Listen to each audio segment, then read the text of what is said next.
What do you think of the whole Rudy Gobert, Donovan Mitchell thing? Mm, glad you did bring that up. So Rudy Gobert obviously was the first player to test positive for coronavirus, and there's been talks about what his relationship is like with Donovan Mitchell. Yeah, we talked about this the week it came out that clearly things weren't great. Yeah, and there's pretty much been no sign at all of any real progress. Gobert did speak to Taylor Brooks to kind of, I think, Squash yeah, I think try squash to the put some, conversation. yeah, try to change the narrative a little bit of what's been going on because there's been so much source reporting, yeah, that's what I was looking for. That Donovan Mitchell is still very unhappy with Gobert and is unsure if their relationship is redeemable at this point. Gobert did some damage control. That's probably the term I was looking for. He said that their relationship is great. That he did not speak to Donovan in the beginning, but then they spoke recently, and that I guess that conversation wasn't as bad than maybe we would have been led on to believe their relationship has been. There has been, again, like I said, talks that Donovan Mitchell has is unsure about how he can move forward with that situation with him and Gobert. I mean, Do you buy that? I've tweeted this, Kendall. I to me, I really don't want to do this to Donovan. I really don't because it's going to make him look like a heel. And I think he's I a know good where you're kid, going and he's a with New that. York, and he's a kind of a New Yorker. He's from Dobbs Ferry, which is Westchester. It feels like it's his backdoor way of trying to get out of Utah. To me, And get to the next. I This don't know if it's to the Knicks. I this took mean, another level. everyone is throwing the Knicks because the Leon Rose connection, obviously, Yeah, and that's and the New York thing. it's fair. And of course, he's a New Yorker, and Knicks are in Westchester. yes, and he's always spoken highly of the Knicks. The Knicks were very interested in him when he was a kid coming out of college. They almost drafted him before they went with Frank Ntilikina. That clearly was not the right move. So that's the feeling I get. I did think that I saw he recently, I think yesterday, he posted a picture of him in the Jazz uniform on Instagram. I think that was kind of a way to kind of like speak to these like the internet chatter. I haven't heard any source reporting of anyone saying that he's trying to get out of Utah or that he's trying to be a Knick. Nothing, but certainly there's been a lot of chatter on social media and even amongst Knicks beat writers about what it would take to potentially get someone like Donovan Mitchell and then what the Knicks would need to give up. So I think he's aware of that, and that's kind of why I think that this is what he's doing. I think that he's trying to play a very, very. I think he's trying to walk a very tight rope. He knows he's about to be a restricted free agent soon, so getting out of that situation is damn near impossible unless you go scorch earth, which is what Chris Porzingis did, and it worked for him. So it's not like it's impossible, but I think he's starting the tea leaves of he's dropping the tea leaves and starting that movement towards I need to get out of here because for the Knicks, if that's a team that would be interested in Donovan Mitchell, I mean, obviously, if you're saying it's either him or I with Gobert, the Knicks can't. They're not going to trade for Rudy Gobert. He doesn't really do much for them. They have Mitchell Robinson, and yes, Gobert obviously is much better than Mitchell Robinson, but he's not. He's an upgrade, obviously, but I don't think that's really the upgrade Knicks are Right, necessarily right, right. looking for. Like they're not in the search for a defensive anchor. You know what I'm saying? Like that's not their pressing issue at the moment. Like they have a guy who's serviceable. They need a number one option. Yeah, and Clearly. that's the question. Like when you talk about the Jazz, because some people will jump to the Jazz will never trade Donovan Mitchell. They always trade Gobert before they trade Mitchell. Donovan Mitchell to face his franchise. One, some would argue Rudy Gobert is a more valuable on-court asset. Although Donovan Mitchell is the face of the franchise, I wouldn't deny that. But two, Rudy Gobert has an expiring contract, which makes it much harder for him to get traded. His trade value is much lower. So if you're going to trade him, you're going to trade him more or less. I won't say for peanuts, but I don't think there's going to be some massive bidding war where teams are going to be giving up blue chip assets for Rudy Gobert. So you're not going to get a real return for Gobert versus Mitchell. You get a ransom. And 3, we don't know how the dynamics of that locker room are, even where they're at right now. We don't know if guys are rallying around Gobert more than Mitchell, because I mean, that's the other part of this that we have to look at, is not only the part about Mitchell getting traded potentially, because I agree that I think that could be part of this. But the reason I think that could be part of this is, do we think that is, like, of course, Mitchell has a valid response and a valid gripe with Gobert, from the sense that, yes, Gobert potentially had a life-threatening illness that he potentially gave to Donovan Mitchell, and Mitchell theoretically could have given it to his family when they met in I guess that was Brooklyn, I think it was, New York, wherever they were. They played the Knicks. Or they played the Knicks, right? So that's 100% fair. If I'm Mitchell, So wait, that's actually a good point. That's actually some place I want to go before you continue. You do think Mitchell is in the right, or is justified for being this angry at Rudy Gobert? well, not necessarily. Oh, okay. I get Mitchell being upset in theory. Like, he can feel however he wants to feel.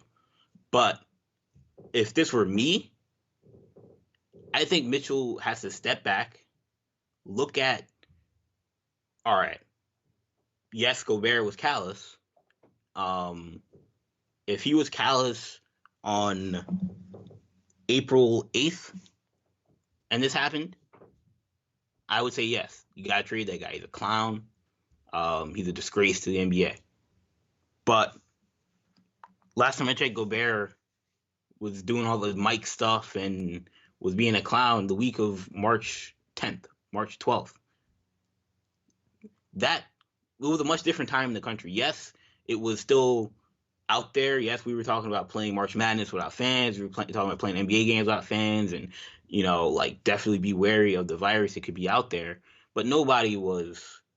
I wouldn't say nobody, but there were still people out there. Plenty of people, probably majority of the country, if we're being honest, were still pretty lackadaisical. In fact, Gobert testing positive and the NBA being shut down was kind of the beacon for a large portion of our population to say, wow, this is serious. Like, the NBA is gone. Yeah, there's people who had made, I think, the accurate assumption and the accurate point that Rudy Gobert's, let me be nice, his carelessness saved lives. Exactly. Because more people, there would have been more games, more people going to arenas. Like, had he not been someone who got sick and showed symptoms as early as he did, maybe there would have been 3-4 more nights of NBA games. Maybe there would have been more nights of conference basketball tournaments. Yeah, maybe tournaments say, let's just finish this out. Since we're already there. We're already at the conference game. Let's finish it out. So so when you consider, like, that plus, and I know some people don't like to think like this, but if we're being honest, think about the end result. Mitchell, I understand he got a life-threatening illness that for some people is attacking people of all ages. But the end result is Mitchell is fine. As far as we know. He's fine. He was asymptomatic. He's recovered. Gobert seems to have recovered. None of Mitchell's family, as far as we know, have been affected.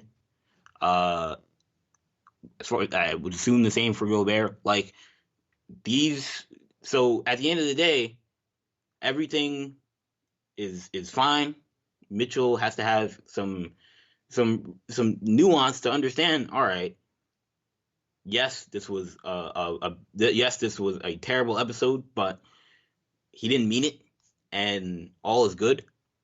So, and then the thing that for me it makes this a 100%. I think Mitchell's, I don't want to say in the wrong, but is overreacting. Is we don't know how Mitchell got the virus.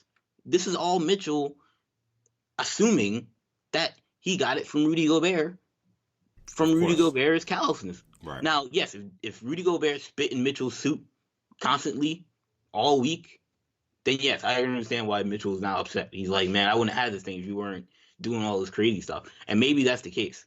But like, if it was kind of just playful stuff, who's to say Mitchell didn't have it from his family who was in Westchester, which is way more affected than I'm sure Utah is.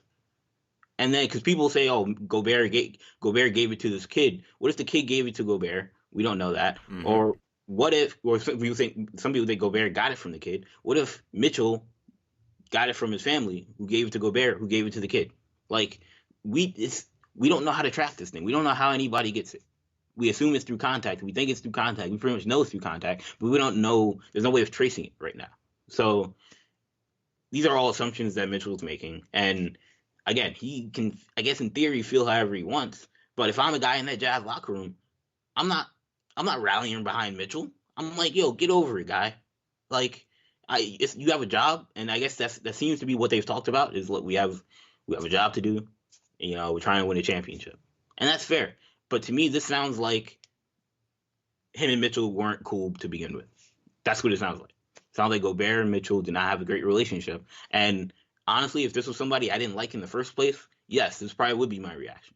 But this is somebody that he was really cool with, then I don't think that he would have this reaction. I think that's just, to me, I think that's just common sense. If somebody made a, no matter how big the error is, if somebody makes an error that they didn't really even mean, that they were naive in, then I can't treat them like they're some criminal, some sinister criminal. But that's what it sounds like Mitchell's doing, and it's just, I don't know. On March 13th, March 14th, when he tested positive, fine, but April 12th, April 13th, I don't know. I think you're holding on, you're crying over spilled milk at this point. Which is why I think that all of what you said is mostly fair.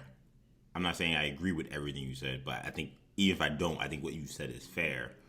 Which is why I think for me the rational explanation beyond that is what else could he possibly be trying to do with this to drag this out this long? And I don't know, like Donovan, from what we've seen from him, seems to be just a charming, kind-hearted dude. I don't see him as this vengeful guy. I don't see him as this overly emotional guy. Not to say that he can't be vengeful and overly emotional about this. I'm just speaking to, okay, what have I seen from him in his past to try to make do of what he's doing now. And there's nothing I've seen from him to suggest he would act like this. Like, not to throw him under the rug, but I mean, if Russell Westbrook acted like this, I kind of would understand it. Guys, Aaron Rodgers. Yeah, Aaron Rodgers, I would understand. It's a little more under his character. No, I mean, again, not really a negative or a positive, but it's just more, you understand it a little more. Which is why, with the Jazz being, of course, they don't want to give up either guy. There's no reason to give up either guy, really. Unless you felt like there was no chance you could re-sign Gobert, which I think they feel like they'll have a very good chance to. I don't think these are, he's gonna cost them a fortune, but I don't think they can afford to lose him. I think if they lose him, they're completely gone in regards to trying to compete for a championship. So, with that being the case, knowing that you're gonna have to play with this dude, and you kind of don't like him anyway, and you're kind of looking at the city, and you're kind of looking at your agent who you love, who has done so much for you in your early career, is now running the team that you probably rooted for your whole life, that is close to home. To me, these are the kind of tea leaves you see from guys that eventually want out. You know what I'm saying? Like, I feel like all the recent players that have eventually wanted out, we've seen these little moves that they make. That then, it's not a surprise when 5 months later they say, you know what, I've requested a trade. I don't want to do this anymore. I think I think Don is a good dude, and I could be wrong. I could be totally wrong. That's why I kind of hesitate to even put this out in the lexicon. But me being honest, just looking at how I'm observing this situation, to me, it's very clear what's happening. And to be honest, it kind of reminds me of when Carmelo Anthony wouldn't sign his extension with the Nuggets. And, early on, it's like, oh, he's expected to sign it. And then it was like, oh, well, they're just talking over parameters. He may want a shorter term deal. Then it was like, oh, well, he wants to stay in Denver, but he may want to test his options. He may want to go to free agency. And then it became, I want to go to New York. Like, that's eventually what it got to. Like, there's these small little moves that happen that then eventually become something bigger because they're playing a long game. I think this is Don playing a long game to get himself most likely to New York. Though I think that he would probably want to be just away from Utah. Period. He's in the Western Conference. He has no chance in that conference with the teams that are there. He's one of the most marketable stars in the NBA, and he's playing the smallest market in the league. Exactly. Yes. Like, that's not ideal. Adidas probably doesn't want him there. He's got a signature shoe. He's probably, of course, CAA doesn't want one of their top guys playing in Utah. I mean, again, I think he's being opportunistic. Do I think he was initially upset? Absolutely. Same. I think he had a right to be upset. I think, yeah, sure. I think on April 15th, I don't think Donovan Mitchell was nearly as upset as I think the narrative was to be believed in the article. And that's why part of me is not that upset about Mitchell. I'm more upset about Mitchell if the article is 100% true, because then I think he's being overreactionary. But I think that this is a bit of a work to get him out of Utah. You agree with me? In the end, you agree that? Yeah, I think he's being opportunistic. I think he realizes, I mean, it may not even be his idea. It could have been his agent, Austin Brown, or other people in CAA that said, hey, there's this thing out there about you and Gobert may not be able to work anymore. I mean, we thought the anti-Gobert stuff was heavy-handed on when it came out. From jump, it seemed a lot. It seemed a little heavy-handed. Yeah. And to then double down a month later and say, yeah, we still haven't talked and our relationship is unsalvageable. I don't know. With all the facts that I laid out, to me, I just think it seemed implausible that it's that unsalvageable. So when we're talking about, and maybe this isn't the right way to think about it because we're talking about, basketball, but we're talking about real life issues. But if we're being real, the second best player or best player on the team, you really feel like this makes this unsalvageable? Like, I can understand if this was... Yeah, I feel like if Prime Shaq would have gave him a coronavirus, he would have found a way to look past it. Right. Like, if this was, I'm trying to think of a guy on the Jazz. This was Nigel Williams-Goss or Emmanuel Mudiay, and you said this was unsalvageable and the guy had to be traded, I'd be like, all right. I mean, I think it's a little messed up, probably, but I mean, you can feel how you feel. You're the star player. Rudy Gobert, I just don't think that that's logical. Like, I think, why would you want that guy traded? So, if you take another step, it has to be maybe he's trying to get himself traded. He realizes order of operations, they're not going to dump Rudy Gobert for Donovan Mitchell because that's a bad look for Utah. Now it looks like you don't back up your guys and this, that, and the other. So Mitchell will be the guy to move, or this is his next step of saying, I want out. And you already see Jazz fans, I think, see the game because a lot of Jazz they do blasting him. They're saying this is nonsense. Gobert didn't do anything. You didn't do anything wrong. Like, what are you doing? So I think they understand that the next step is going to be him saying, yeah, I went out because I don't want to play Rudy Gobert anymore. Hey guys, if you enjoyed this podcast segment, be sure to check out all of our shows on the New Generation Podcast Network on SoundCloud, iTunes, and Stitcher.